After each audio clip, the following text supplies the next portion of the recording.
Polda Metro Jaya merilis kasus penculikan dan pembunuhan Kepala Cabang Bank BUMN Muhammad Ilham Pradipta. Terungkap, motif pembunuhan itu karena tersangka berencana memindahkan rekening dormant ke rekening penampungan.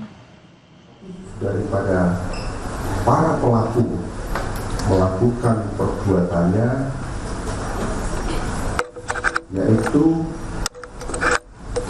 para pelaku ataupun para tersangka berencana untuk melakukan pemindahan uang dari rekening dorman ke rekening penampungan yang telah dipersiapkan.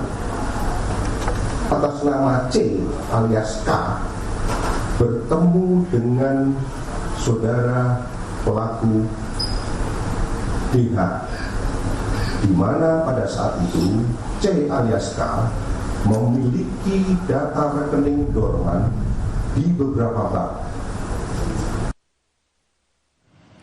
Sementara Pemdam Jaya menetapkan 2 anggota TNI AD berpangkat Sersan Kepala dan Kopral 2 sebagai tersangka penculikan dan pembunuhan Kepala Cabang Bank BUMN. Kedua tersangka terlibat merencanakan penculikan korban.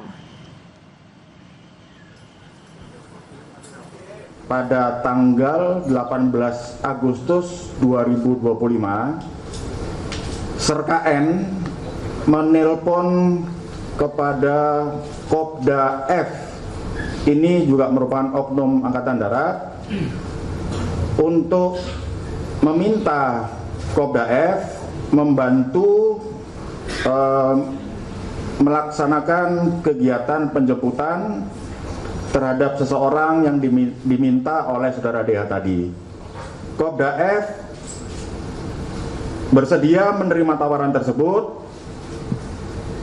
dan bertugas untuk mengumpulkan tim yang akan digunakan untuk menjemput korban.